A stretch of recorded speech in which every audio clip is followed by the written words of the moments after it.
Welcome to the Roll to Live podcast, friends and scoundrels. I'm Bran. I'm Lynn. I'm Matt. And we're going to start talking about some stuff here. This is the first one, so it doesn't really have a theme. We're just going to talk about what we're doing here, what we plan to do, and the future of all our channels and our brand. All the good stuff to come. All the good stuff to come. So, first off, we'll talk about our goals for the podcast and what we intend to do. So we're going to have some separate shows for role-playing, Warmachine, Hordes, and Star Wars. Role-playing is going to be kind of a little bit general because that fits in. A lot of that stuff can fit in with any role-playing game, but mostly we'll concentrate on Dungeons and Dragons. Yeah. Because we're finding as new players and DMs that getting into the role-playing aspect of it is actually a little bit of the harder part than learning the rules in general. Yeah, there's a level of comfort and fear that a person has to come over before you really start getting into too much of that.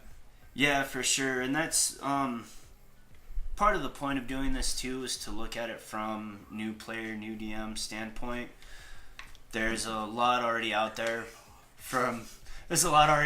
for people who've been playing for several years and they're experienced and have gone through many of the iterations, and they already kind of know how to do this stuff. From a new DM and a new player, having that information is nice and dandy, but when it comes down to it, how do you actually employ it? Yeah, a guy can look up anything, any rule you can think of, but actually in the moment trying to put it into an actual game is a whole different ballgame. Yeah, so that puts us on one of the shows that we're going to do revolving around that, which for now we're calling the Noobs. I kind of like it, but we might come up with another name for it later. What was one of the other shows? We are doing the Warmachines and Horde battle reports. Yeah, which for the actual battle reports, those will go up on the YouTube channel, because it's kind of entertaining to watch the figures move around and see how things are interacting with each other. Might try to experiment around and do some things that I haven't seen other people do. But for the podcast itself, we're going to do a battle report, I guess, and talk about how the game went and our tactics that we used, if I could words. And things like that. Touching back on with the role playing, we're gonna do campaign stories too when things can be a little bit more entertaining. That's a goal down the road. Right now we're all very much inexperienced, and also we're having a hard time finding people to sit down and play with. So that's kind of holding us back a little bit.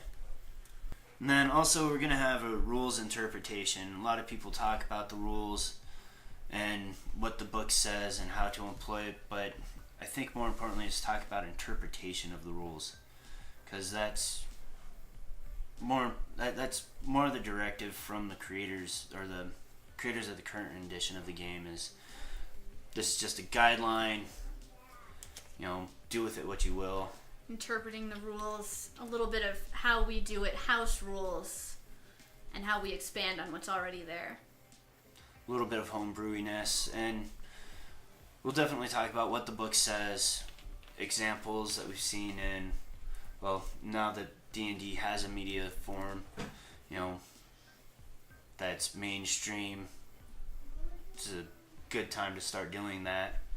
It's easy in a game for the rules to get jumbled up, and sometimes the rules just don't fit and need to be changed a little. Sometimes in the moment. Yeah, they don't work, they don't fit your play style. Sometimes in the moment it's okay to sacrifice the rules to make a good story too. And that's the best thing about D&D, in my opinion, is it's versatile. If the rules need to be changed, it's pretty easy to do. Yeah, and especially with the new system being open, there's a lot more room to do that. But yeah, tracking back to the Warmachine Hordes. Once we become more familiar with the rules, we'll start talking about some tactics, and we'll do the battle reports.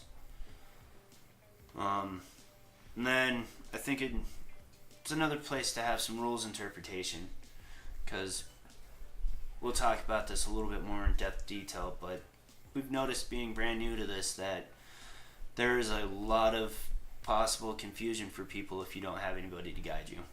It is definitely very complicated for newbies. Yeah. Yeah, straight out of the book, straight out of the box. It's definitely easier if we had someone who played it before. Yeah. But again, we'll get back into that a little bit later in a little bit more detail, doing kind of a review of the game. And then there's Star Wars, because everybody loves Star Wars, and we are all huge Star Wars nerds here. I suppose we're more geeks than nerds. No, I nerd on Star Wars. Yeah. I go all out on Star Wars, so.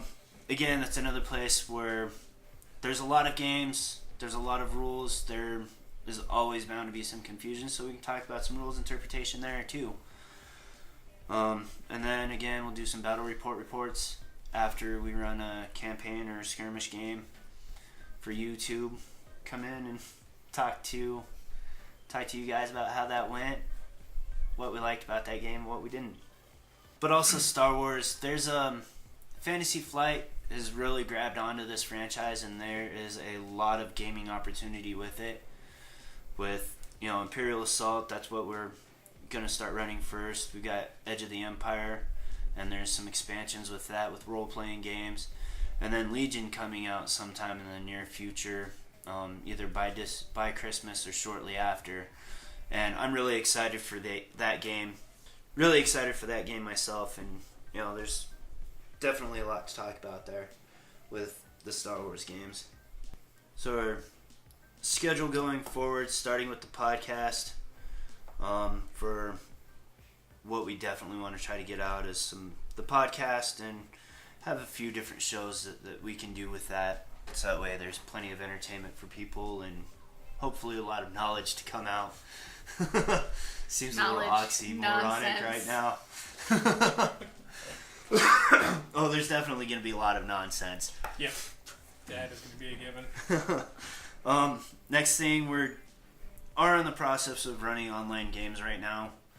We've got, you guys have your Wednesday game on Roll20. That was Tales of the Awning Portal. Yeah, and that one's going to be pretty standard for a while, because seems to be everything seems scheduled okay with that. We lost a player, but we gained one right away, so we're continuing on. Yeah, there's definitely seems to be no lack of players on Roll20. There's definitely more players than DMs. It's easy pickings for a DM. Yeah. Which is good. I'm glad we're finally able to find a campaign to stick with, not the start-stop problem we have in real life. 4 different druids that all don't make it past level 5. Yes. And then we're going to start one on Friday for Tomb of Annihilation. That one's not going to be as strictly scheduled, because my personal schedule with work is going to determine when we're capable of playing. For the time being, it'll be Fridays. It might change to Saturdays, might change to Tuesdays, who knows? Yeah, depends on see what works. Joys of working retail and being at the expense of other people's schedules. That's a wrong word there, but whatever, you know what I mean. That's what happens when life gets in the way of gaming. I know, right? It's what happens when life gets in the way of where I want my life to go. I definitely plan on doing some crafting videos. I know I've said that a few times. I've had some bumps there, but we'll talk about that a little bit more in a minute. Definitely going to do some tutorial how-to get started. I might just do some quick tips and some little quick jobs too in there for... I want to make some stuff for Imperial Assault, just that way it's easy to remember where things are. The less things you have to worry about in a game to remember, the easier the game is to play. You just forget where walls are. Yeah. Constantly. Yeah, that Kind of walls like real things. life. I've seen you run into a few. Not as many as you, buddy. That's glass doors, sir. They're invisible. But yeah, so there's definitely some more content to come in the future. And refocusing a little bit to do some Imperial Assault campaigns and skirmishes, which brings us to our YouTube channel updates, and we'll get a little bit more into that. I have had some personal schedule changes because of work that have interrupted my ability to do things. I've got a guy on vacation right now, and my schedule at work doesn't leave me much room to do things right now, so I've gotten a little bit behind. But other than that, here in about a week or so, I should be able to get back on schedule. As far as the crafting, I had some stuff ready to go, but I lost some of it, and that's part of what set me behind. We had to reset our computers, and somewhere in there, some videos got lost. The first video that we were going to do. Got a lot of technical issues. Yeah, Storm King's Thunder has been put on hiatus because we've had problems getting players that we can sit down and pen and paper with. It is much harder to schedule games in person than online. Well, and the convenience isn't there. It's just... Yeah, there's definitely a convenience factor that comes in with playing online games, and I think that's something that we might be able to talk about in a future episode. But also, we live in a really small community where there's, just in the last few years, been any kind of gaming community grow. Yeah. You know, it's very rural, very agricultural heavy area, so a lot of the people who would be able to get into the game spend a lot of their time in the fields and most people doing around here ranching just and don't farming. Understand what it really is, or nor have they ever tried it. Yeah, it's very... Well, I don't know. This community is weird because you have a lot of conservative-minded, traditional-minded people, but then you also have a lot of so open-minded that they don't care about anything kind of people. So there's not really much middle ground. It's either one end of the spectrum or the other. So that's created kind of a hindrance with that. And I think we touched on it a little bit earlier, our lack of understanding, or not necessarily lack of understanding, just lack of experience playing and playing with new people. You know, Lynn and I have been playing for a little bit, but that was with our kids in our house because we knew we were moving back here soon and didn't want to get involved with too much. Yeah, it's been a long time since I've played with adults in a group. Us being new, getting brand new players that we have to teach the rules to, and you know, that's one of the more important things up front is getting people to understand the rules. Having a DM who's never actually played the game up until you guys came down, always wanted to, but never had the opportunity. Yeah, I know. I wish we'd have had the capability when we were in high school. Our lives would probably be much different by now. Yeah, I'd definitely be a lot better DM than I am now. Well, just in general, our lives would be different. We wouldn't have gotten into so much other crap. Yeah. But yeah, getting people to understand the rules gets in the way of role playing a little bit and disrupts the game, and it's not as entertaining. And so until we're more comfortable doing those things, and everybody that we're playing with is more comfortable, you know, we're there putting is that on lots hiatus. of start and stop. Yeah. Currently. Yeah, we tried to record the first episode, and it fell apart quickly. But we've come miles since then already, honestly. Yeah, you guys playing more has helped. Roll20 has been a huge building block for me as a role player. Yeah, as a role player, as a DM, I'm sure it's helped you guys a lot. I'm usually getting ready for work as you guys are starting, so... see here, what else? And then, like kind of said, we're putting Star Wars Imperial Assault up at the forefront for outside of role-playing games, outside of Dungeons & Dragons, as something else to focus on, because Warmachines, we've learned, is quite complicated. It's going to take us a little bit longer to understand the rules, which is something that we can concentrate on, at least for a podcast, talk about our experiences with the rules once a week, maybe for a while, or whenever we play. Doesn't have to be once a week, but whenever we play. So that way we can help other people understand. I haven't seen a whole lot of, or as much of a community for that. I've had, we've all three done our different searches and have had a heck of a time finding answers online. I know there's battle reports, lots of people do them, lots of people watch them, but it's It's very simplified. Nobody goes into the depth of the questions that we have. It seems. Well, that, and even going to the Privateer Press forums, I didn't have a whole lot of time when I did it, to be honest, so maybe that's part of where we're lacking. Maybe we're just not looking in the right places. And I haven't looked into Warhammer 40k, so I don't know. I don't have much to compare it on, but it feels like there's a larger community for that. Because it's a lot more popular game, too. Warmachine's a lot newer. It's only maybe 10 years old. And Warhammer's been around for 30, so that makes a bit of a difference. I don't have as much interest in Warhammer, but trying to find these answers has been difficult. And I was on the Privateer Press actual forums and other places looking for some of these rules discrepancies that we've been having a problem trying to determine what they mean. So that's definitely something we'll talk about with Warmachine before we start doing battle reports. Something to help us understand the rules better. I think it'll really help. Yeah, 'cause right now it takes a lot of the enjoyment out of it, the confusion. It does, and so far every game we've played has had a game-changing fault that we didn't understand that could have changed the whole outcome. Yeah, and I mean, even as we get more involved with the game, which I suppose we're getting into our next topic, which is talking about Warhammer Hordes and kind of doing a review of the gameplay. Definitely something to talk about from a new player perspective, so that way people will have something to consider. We have learned something every time we've played it.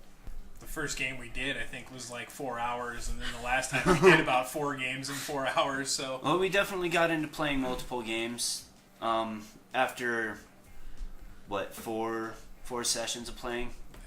Or I think that was the 4th session where we finally got to playing multiple games at once. And that initial game was just... The one where I murdered your Warcaster in 2 turns, that was a good one. Yeah, that one was kind of a fluke. That was definitely my fault. But going back to what you said about the game changer moments, we're going to have... I see, experienced people who've been playing the entire run of Warmachine or Hordes still make those mistakes. So it's just a matter of either being hesitant about when to do it for them, or just plain forgetting. Yeah. Right now we're learning. We don't have a guide to help us, and I forget what they're called, but it was almost there. Gang pressers. That's what they're called. Gang pressers. They're people who went around to the different shops in their community and they helped people learn the game. From my understanding, watching other people, listening to other people like Wargamer Girl and some of her friends talk about Mark III, or the latest rendition, is they've gone away from the press gangers, and so you don't have that. But again, we're in a small community where we're removed from that kind of a situation anyways. Yeah, I almost guarantee we wouldn't have one here. Yeah, we wouldn't have one here anyways. We're kind of out here on our own trying to figure out how to do this, and it's been interesting. It's a slow learning process, but I guess it does give us a unique point of view about it. It does, and it shows us where we can have a little bit of a niche in this community and stand out amongst everybody else, which is something that, when you're doing something like we're trying to do, you need to do.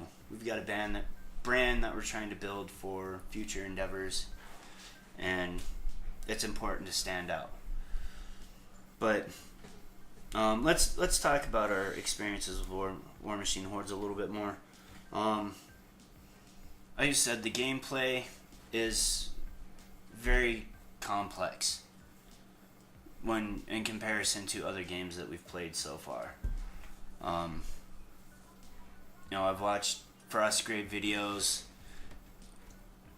battle reports for that, and I was able to take that out and be able to play a game, kind of, just from watching the videos. You're not going to get that with this game. No, there's certainly a lot of very detailed rules, and everything is very specific for how you do things. But at the same time, in the written rule digest, it's also kind of vague on important points. It is, and that I think is one of the things that makes it the more complicated is that the book itself is very unorganized. It's very chaotic. It's like somebody from Hordes wrote it. It seems like it goes from movement into combat, where they spend almost more time explaining the movement than explaining the combat, which the combat's a lot more complicated than the movement system. Yeah. It seems like some things get a little over-explained and some things get under-explained. Definitely. I haven't looked through the rules book as deeply as you guys have, but trying to figure certain things out has been difficult. Like, one of the main examples is critical hits. You know, anything doubles other than ones is a critical hit. And that's all the book says. It doesn't tell you what to do with the critical hit other than double sixes. Double sixes is an automatic hit. And I don't want to get too bogged down on this because we can save that for another episode, but it's just an example. Last time we played, I think we really made some breakthrough or some headway with that. I just happened to come across a couple other things that talk about critical hits. But again, that's something that I haven't seen in any of the other battle reports. I see people roll the criticals. I can recognize it if I'm actually paying attention to the video and not just using it as background noise. But then they don't talk about if it means anything or not. They just talk about, okay, well, we got this roll and it does damage. What are some of the other examples that you guys have found? The special attacks and special actions are very confusing. There's a part in the book where if you look under special actions, it tells you to refer to another part on the page, and when you find it, it basically tells you almost the same thing in different words on the first page. Yeah. There's really no difference in explanation on both those pages, but it's So that's something confusing. maybe we could hashtag Privateer Press or tag them and get their attention to this. But you know, definitely as a new player, having to jump around in the book from one page to another, it slows down the game. It makes it more difficult. It kind of takes the fun out of it. If I want to know a rule, I want to be able to open to that, you know, go to the index, open to that page, and be able to understand what I'm supposed to do. I don't want to have to go, you know, to page 43 and go, okay, you did a critical hit. Now go to page 55 to understand what that means. It's a choose your own adventure rules digest. Yeah, and I hated those books as a kid. I thought they were stupid. I always cheated on them. If you want a special attack, go to page 3. Yeah, oh, you're attacking this type of fit model, you know, go to page 1. Well, why can't you just put it all right there? Another example of something that wasn't well explained in the Rules Digest was the power attacks. How they're executed and the way they deal damage. Yeah, there's a couple special attacks that we've had, especially you guys, especially with Crix. You know, how do you... It doesn't tell you how to handle those, and I know there's a lot of rules for individual models, so maybe including something with the model itself to help explain what it does better. That would actually be really awesome if there was just a model-specific rule sheet that came with the model. Well, even if you do the basic training mission that they give you, it doesn't address any of the special attacks. It doesn't address critical hit, anything of that nature. Yeah. I think even in, you know, Privateer Press, they do try really hard to do this stuff. They want people interested in this game, and they're reaching out there as much as possible. You know, one of the things that really helped solidify playing this game for me, and I really do want them to do more with this, is they made a short little animated video of Signar fighting Crix. It was awesome. It was a very entertaining video. I'd like to know more about that individual story that was going on. There's a lot of lore to this, and they definitely pay a lot of attention to that. And that might be another reason why the rules book is so lacking, is that they put so much emphasis on the fluff and the lore and the background of everything. You know, like in D&D, a lot of people spend a lot of time building their campaigns and their worlds, and they go so deep into the lore and everything that all the other things that are important get lost. Yeah. You But know, that lore has also been around for many, many years, as opposed to this. It's not as well known. It's a lot harder to get into. I mean, just in general, is that comparison with the DM, you hear that a lot, where a person puts all this time, effort, and energy into building this world, and they build this campaign, and they have all these specifics for that, but they forget about certain elements, and so they get into playing it, and their whole campaign goes out the window. But they spend so much time focusing on all the fluff for it that they forget about what they need to do to actually run the game. Which, and that's a little bit of an unfair comparison too, because there's a lot of improv, and you never know what your players are going to do. How many times have I screwed you guys up? There's so many times. half the things I prepare gets thrown away or used for another time, and it's... Yeah, and it's just one little moment that undoes all of that. One decision can change the entire outcome of everything you prep. It's kind of ridiculous. Yeah, but back to this. That fear of trying to get into role playing too. Yeah, but back into the War Machine. I forgot where we were. Well, as far as War Machine, I've always been a fan of real-time strategy games and the tactical chances and strategy. Yes.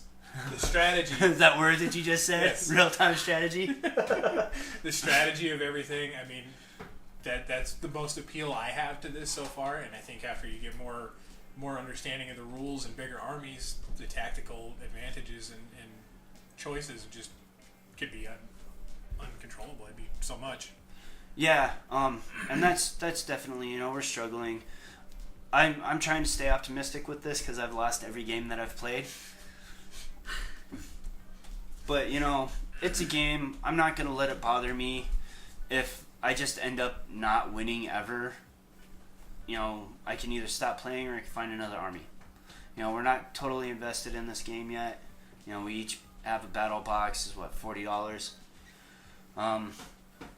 But that's something I think too. Maybe it's a lack of understanding, and this is a little off topic from our notes here, but the battle boxes don't seem put together as something that you can play each other with very well. Because for my army, you guys feel a little bit outmatched. Signar, for the Signar battle box. You guys feel a little bit overmatched for me, even though it's the same number of figures and stuff.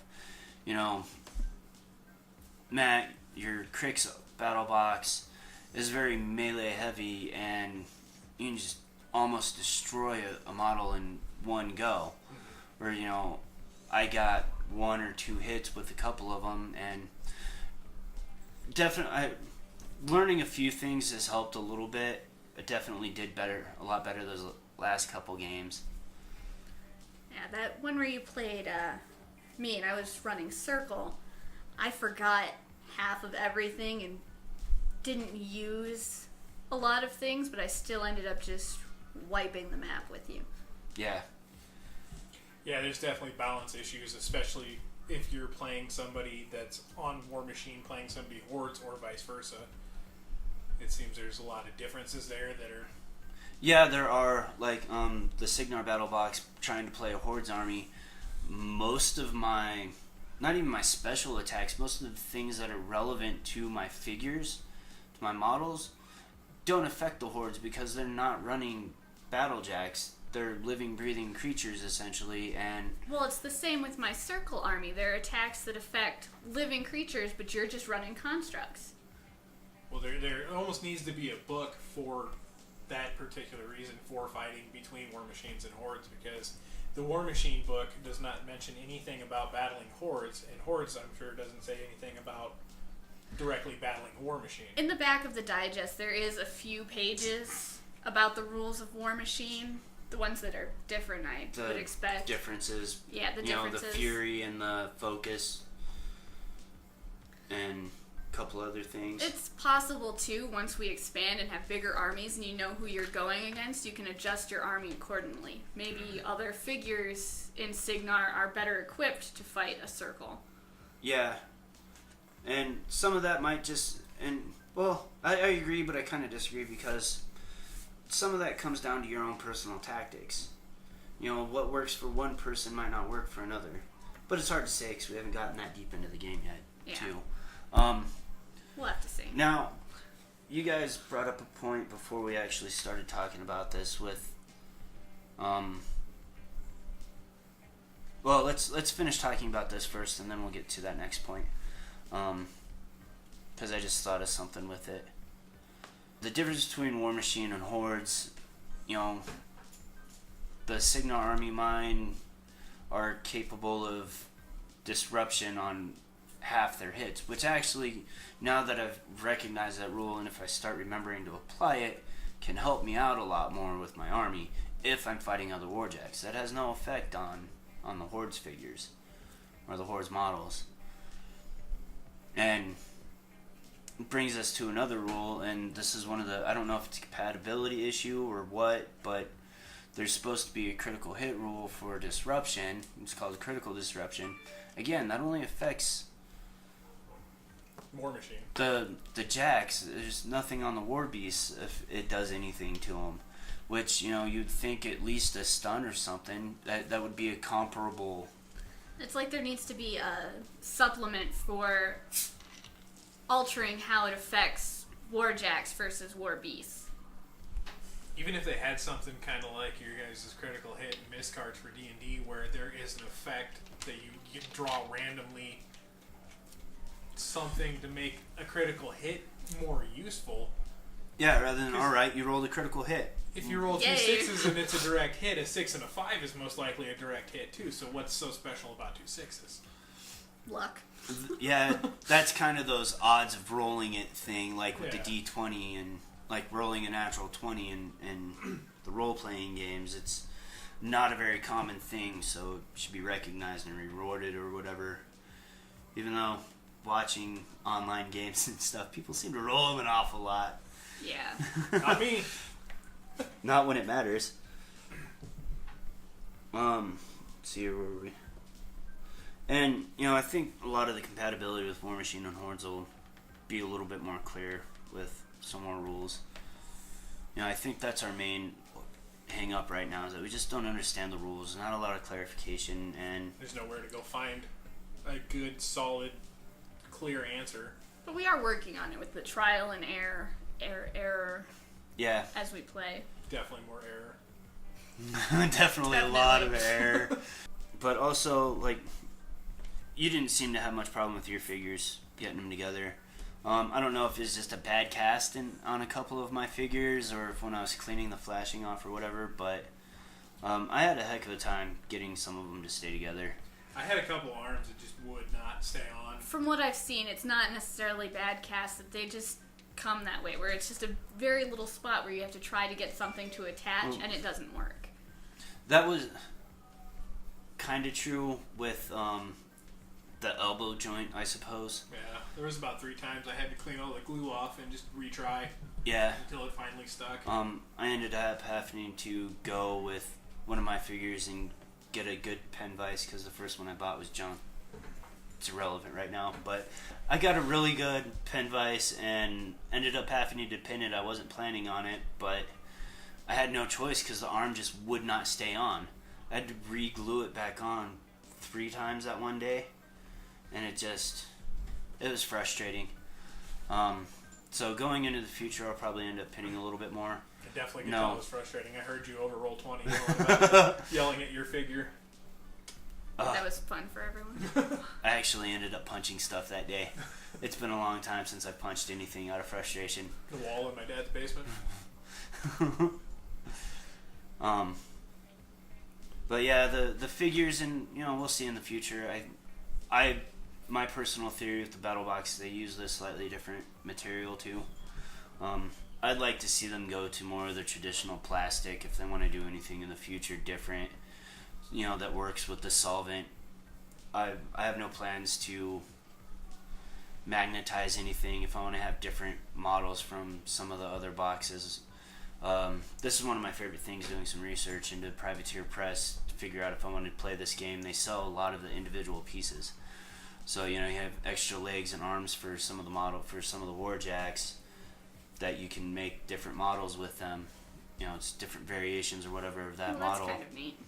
So you just have to buy the body again. So you have instead of having to buy that again and build them all different and have all these extra pieces, you can spend 11, 14 bucks, whatever it is, depending on the model, to get another body and you're good to go. So that's one of the things that I do like about this. Overall, I'm pretty satisfied with this game. I know it's complicated and it's been a little bit frustrating, but I have high hopes. Hopefully we can get some expansion in our local meta to grow it. I definitely see some issues, and I see it getting boring with just the three of us. Yeah, and that's something that we can work on going forward, but, do what we can with what we can. We're not always going to be here, so. But when we were in Ohio, we actually had access to a couple game stores, and, every time I went in, I'm really interested in this game.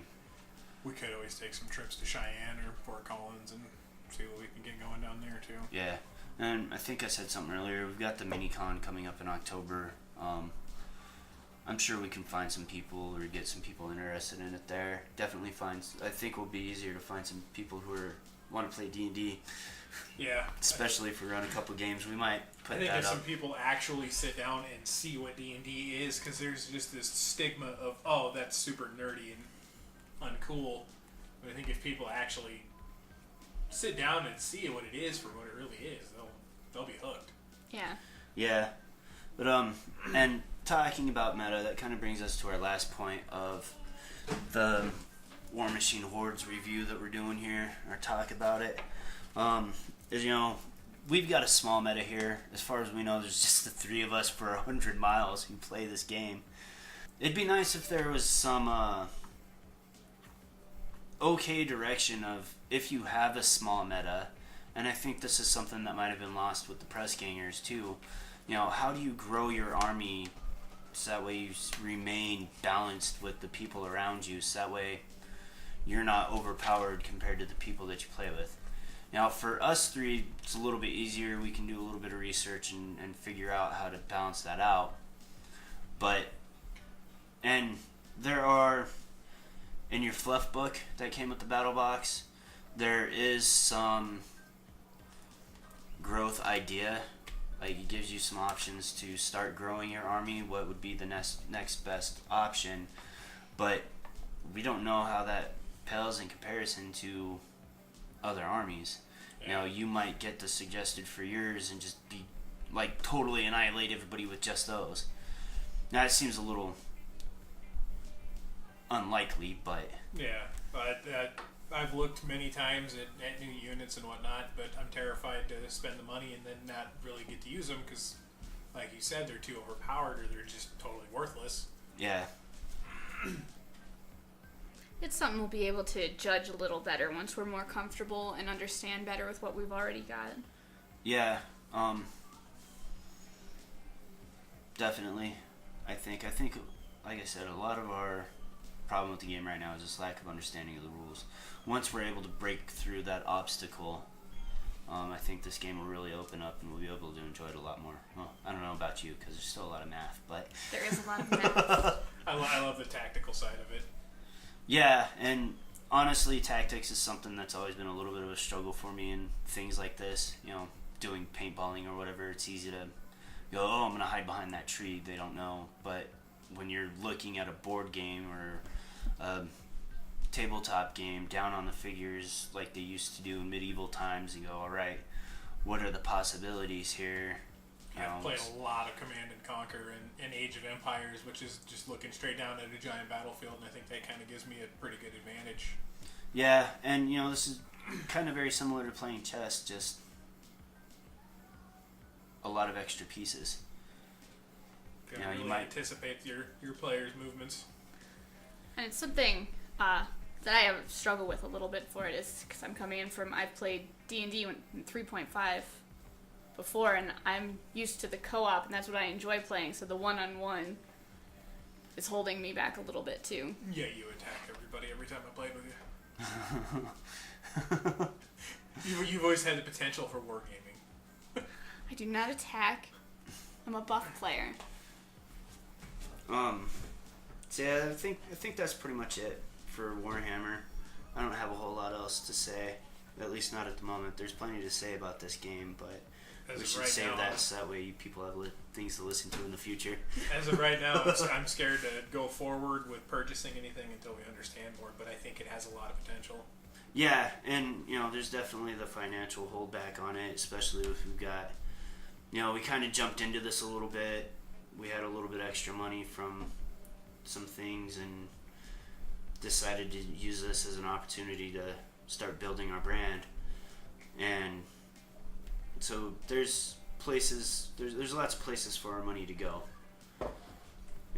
Hopefully getting this channel growing and getting some of this stuff out there so that way people will watch us will help that. Alleviate some of that on us personally so that we can start monetizing some of this somehow. That is definitely one of the goals with this, is to be able to do that. But on the flip side, let's play a little bit of Imperial Assault today. Lynn and I played the other night a little bit on our own just to get an idea. Brought it over to Matt's today and I played walked a couple into games. it totally clueless, and we picked it up in minutes pretty much, and it was a blast. Oh yeah, it was super simple, easy to pick up. I thought it would be a little harder, honestly, because all the symbols on the dice and various things, thought it would be confusing, but it really wasn't. They do a good job of explaining how the dice work, and Yeah, there's definitely Fantasy Flight definitely has spent their time, and I think part of what might help Fantasy Flight, if my knowledge is correct here, is that some of those people came over from Games Workshop, so there's already a strong knowledge of how to build a game and what people want. But I thought this game was really well fleshed out for being just the core set before any of the add-ons. For the most part, looking at individual cards, I've come across a few things where there definitely could be a little bit better explanation. The rules are simple, they're very easy to understand, they're very easy to read. But that's also kind of one of the flaws, is that they're almost a little too simple in some places.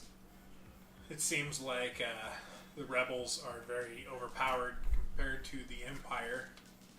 But that might just have been the tutorial levels. The tutorial level, because the one we played after, where we did the 32-point skirmish, it was much closer.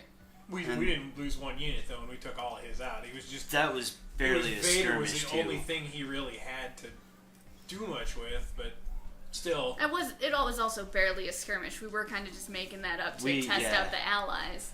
That was more just an expansion on the tutorial to understand the basic rules, how movement works, how... Yeah. Test out the allies, use some of the command cards just to get a feel for it. Yeah.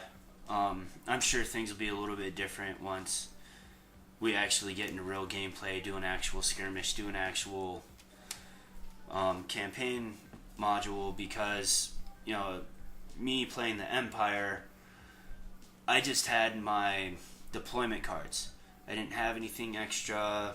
I got one crate in that second piece. You couldn't bring more guys in. Yeah. Which you can do in the campaign, so it'll make it a little more fair. In the tutorial and what we were playing, once we killed a guy, they were out. There was no opportunity to bring them back in or make them stronger. Yeah, and I did want to build up a little bit better. The actual tutorial for the game is definitely a weaker Imperial, but I think that's... On purpose? This is also another one of those ones that's kind of designed for somebody to already have some knowledge with it. They're the ones who are supposed to play the Empire, and the new people play.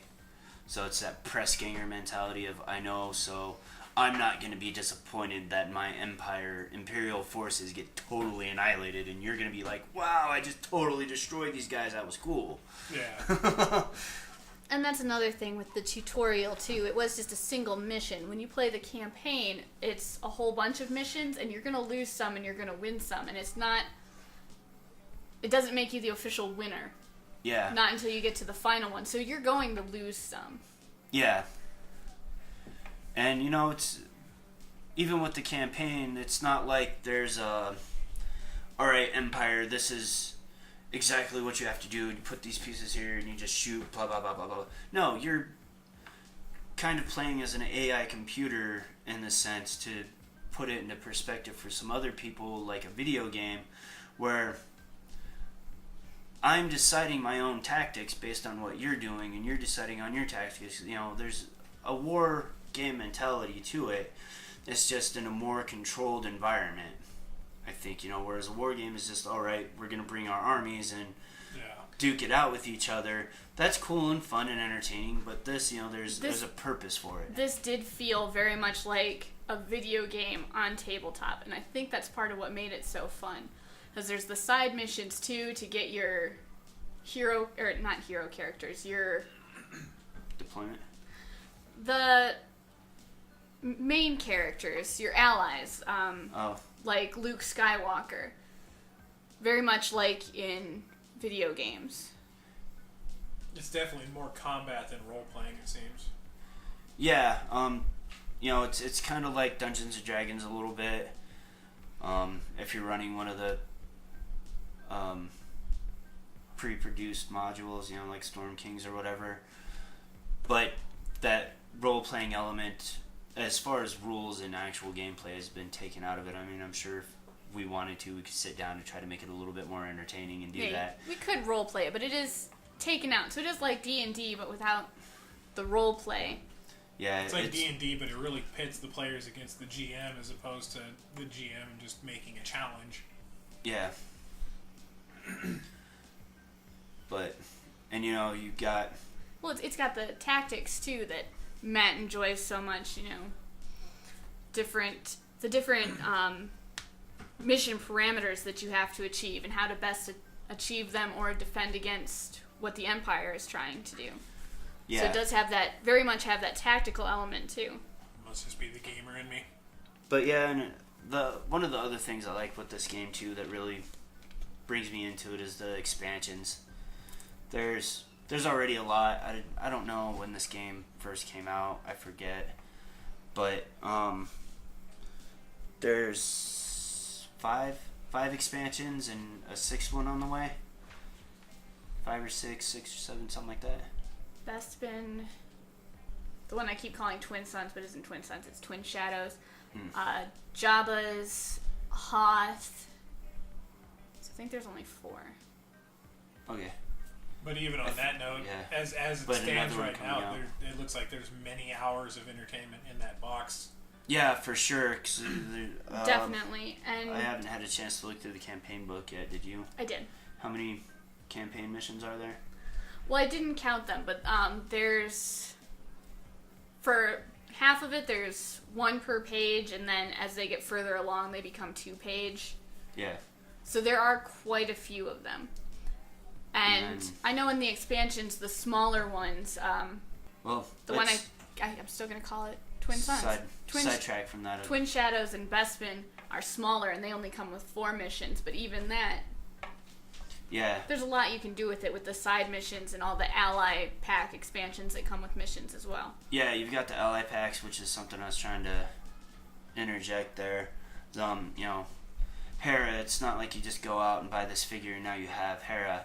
For gameplay purposes, she has a side mission to specifically go recruit her and save her and bring her back and then introduce her into the game. Much like you would do in a video game. That was some of my favorite parts of Ultimate Alliance 2, was having to go out and recruit people. And, you know, we've just got a couple of the miniature boosters, and we haven't gotten any of the actual expansion packs yet, so we can't comment on that too deeply yet. But, you know, there's definitely a lot of gameplay opportunity here, and, you know, this is the Star Wars universe. This is just dealing with, you know, the original trilogy and, you know, a little bit before that or a little bit after right now. You know, they've got Darth Maul coming up soon, so you get more into the prequels there. And even with the core set and the campaign, even if you replay the campaign again, it isn't necessarily going to have the same thing happen. Different things trigger different events, like the Aftermath, which is the first mission. If the Rebels win, it triggers another mission, versus if the Imperials win, then it triggers a completely different mission. Yeah. And it leads it on a different arc. So something like how, what is that game called? Matt? Battlefront? No. Mass Effect. Oh yeah, where every decision you make has an effect on the outcome. Yeah, except for the new one, I guess that one's pretty crappy. But As far as that goes, it's good. But the animations needed some work, which they got a lot of that fixed now. But yeah, and they do. From what I understand, Fantasy Flight does have some desire to expand out into the prequel era a little bit, and they have some desire, at least they've vaguely expressed desire to expand into Rogue One. Well, that would still fall into original trilogy area, but we've already seen a new game come out that what is that, Rise of the Empire or whatever, or it's an expansion pack on one of the other games, I forget which one. But to go into the First Order era, the new material coming out in the movies after Luke and Leia and everything, the Empire's fallen, and the inclusion of Hera and C-110P and Ahsoka shows that they might be also doing some of the Rebels and Clone Wars stuff. Yeah, because I haven't looked, Maul and Ahsoka and Palpatine are coming out in the future. They're pre-order available at a couple of places. But it's not like we're dealing with teenager Ahsoka, the annoying one. It's adult Ahsoka from Rebels. I don't know about the Maul, if he's got the metal legs or not. I didn't look too deep at the figure, or the details and stuff to know if he's got the mechanical legs and which version of his lightsaber he has. So, but given Ahsoka and everything, I would assume it's probably Rebels era. Yeah, she is mentioned also in the information for the new expansion box that's coming out. Yeah, it would be exciting to see where they go with this in the future. It's definitely a way for them to keep their own brand growing and bring in more people to play some of these games. And with, new movies coming out all the time, that'll create opportunity for more games and expansions too. Yeah, especially we're getting into some of that, where they're working right now with the game. It's easier for them to make stuff on that. But you were saying something earlier too about versatility, or before we started recording maybe? yeah, I think it's really cool how you can play it as a war game or kind of as a role playing game. Something I think would be cool is totally doesn't fit story, but is if you could have certain wars from whatever time zone, say like First Order stormtroopers versus droids, just for like a 4-player Just for goof shits and around. giggles. Yeah, I well, think that would be awesome. and I think that's something that the new game coming out later this year, early next year, Legion is going to do. Again, they're focusing on original trilogy era because that's the most prevalent, that's the most popular, it's what the most people like. They have stated there that they will grow, they just want that central starting point to expand out from. Oh, yeah. Because a couple of the people who got to mess around with that at Gen Con were talking about, hey, that specifically, let's get some First Order troopers and go kick the crap out of some droids. Which, would be fun. Endless for all-out battles. Like, you were talking the possible expansion of the 4-player all-out battle. I think that would be awesome. You pick your favorite army and just throw your dice in and see what happened. Yeah. Not necessarily have to be so story-driven. The other thing that's really nice with this, too, is how physically, with the pieces and stuff, it can fit in with Edge of the Empire. And some of the role-playing games that they've put out, that Fantasy Flight. That might have been by design, I don't know, I'm not them, and I could do a little bit of research into it if I wanted to. But you won't. It doesn't change anything. it doesn't matter with anything, That's one of those little pieces of unnecessary trivia that it's fun to know, but isn't going to change anything. But yeah, I think this is a good place to stop for today. I think we talked about some stuff. Depending on what we're doing, this is probably going to be a little bit longer than most of our podcasts that we're going to do in the future. Possibly. Yeah. Words were thrown out there. It depends on how off topic we get with things. So, Exciting stuff to come. there are some exciting things to come. I'm excited to get this going. I'm excited to finally have a focus and start working on this. This is what I want to do with my life, and it's always an adventure, to say the least. So, on that note, thanks for listening, people, and live to roll.